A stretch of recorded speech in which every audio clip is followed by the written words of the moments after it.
விட்டீங்களா? பேசணும்னு நினைச்சேன், நீங்க நினைச்சீங்க, எனக்கு தோணுச்சு, உடனே வந்துட்டேன். அதாங்க நமக்குள்ள ஒரு இது. ஹாய் கைஸ், வணக்கம் நண்பர்களே. இன்னைக்கு ஒரு சூப்பர் கண்டென்ட்டோட வந்திருக்கேன். என்ன வார்த்தை? பார்க்கலாம். எஸ். இப்படி என்னடா இன்னைக்கு பார்க்க போறேன்னா, types of social media relationship. என்னது? திடீர்னு ஒரு நாள் நம்ம ஆளுக்கு டிஎம்ல ஒரு மெசேஜ் வரும். ஹாய்னு யாருன்னு பார்த்தா ஒரு பொண்ணா இருக்கும். இதெல்லாம் நடக்குமா? நடந்துருச்சு. நம்மளும் பொண்ணு மெசேஜ் பண்ணுது அப்படின்னு சொல்லிட்டு அவனும் பேசுவான், இவங்களும் பேசுவாங்க.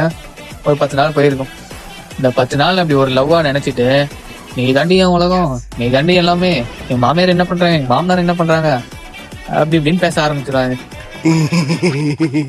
10 நாள் தான் பேசிருப்பீங்க, அதுக்குள்ள மாமியாரு நீ தான் உலகம் அப்படி இப்படின்னு போயிடுவாங்க. அடுத்தது 2 பேர் லவ் பண்ணிட்டு இருக்காங்கன்னு வச்சுக்கோங்க. அவங்க லவ் ஸ்ட்ராங்கா இருக்குன்னு சொல்லிட்டு காட்டுறதுக்காக ஸ்டோரியில சண்டை வந்தா ஸ்டோரி, ஜாலியா இருந்தா ஸ்டோரி, அழுதா ஸ்டோரி, புலம்புனா ஸ்டோரி, எல்லாத்துக்கும் ஸ்டோரி. அவங்க ஸ்டோரி பார்க்க வந்தவங்க என்ன மனுஷங்களா, என்ன பாவம் அவங்க, அவங்கள பத்தி கொஞ்சம் கொஞ்சம் நினைச்சிங்களா? இப்பவே கண்ணை கட்டுது. அப்புறம் அடுத்தது என்ன பாத்தீங்கன்னா, ஃபில்டர் லவ். இப்படின்னா ரொம்ப நாள் சோசியல் மீடியாலே பேசிட்டு இருப்பாங்க, எல்லா போட்டோ ஃபில்டர் போட்டு அமைச்சிருப்பாங்க. திடீர்னு ஒரு நாள் நேரில் மீட் பண்ணும்போது நீங்க தான் அதுவான்னு ஒரு அமைக்க ஒரு டவுட் வந்துடும். அந்த அளவுக்கு ஃபில்டர் போட்டு போட்டோ அனுப்பி லவ் பண்ணியிருப்பாங்க. அப்புறம் பாத்தீங்கன்னா இந்த கப்புள் கோல்ஸ்னு ஒன்று இருக்கு.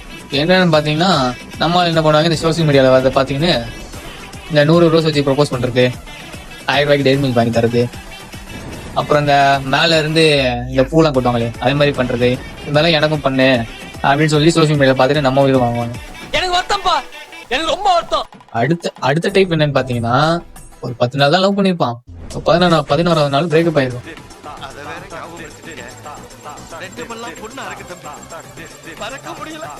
உடனே அந்த ஸ்டோரியில நோட்டுவான், ஐ லவ் நாட்டு நியூ வருஷன் லோடிங்கு கம்பேக்கு அப்படி இப்படின்னு போட்டு ஒரு ஸ்டோரி ஒண்ணு போடுவாங்க. நீங்க இப்பெல்லாம் லவ் ஆயா? என்னடா உங்களுக்கு கடைசியா ஒரு அட்வைஸ்.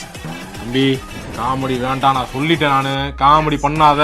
சோசியல் மீடியா ரிலேஷன்ஷிப்ல லவ் இருக்கு, ட்ராமா இருக்கு, ஓவர் திங் இருக்கு, ஆனா ரியல் கம்யூனிகேஷன் இல்ல. ஏமாந்துடாதீங்க. சோ யாரு நீங்க லவ் பண்றீங்கன்னா நேர்ல பார்த்து லவ் பண்ணுங்க, அந்த பொண்ணுகிட்ட போய் நேரா பேசுங்க, அந்த மாதிரி பேசி ட்ரூவா லவ் பண்ணுங்க. சோசியல் மீடியால பார்த்தா லவ் பண்ணாதீங்க. உண்மை காதல்னா சொல்லு, என் உயிரை கொடுக்குறேன். இந்த மாதிரி யூஸ்ஃபுல் கண்டென்ட்க்கு நம்ம சேனலை மறக்காம சப்ஸ்கிரைப் பண்ணிக்கோங்க. நெக்ஸ்ட் வீடியோல பார்க்கலாம். டாடா பை பை. சந்தோஷமாக வீட்டுக்கு செல்லுங்க. நன்றி, வணக்கம்.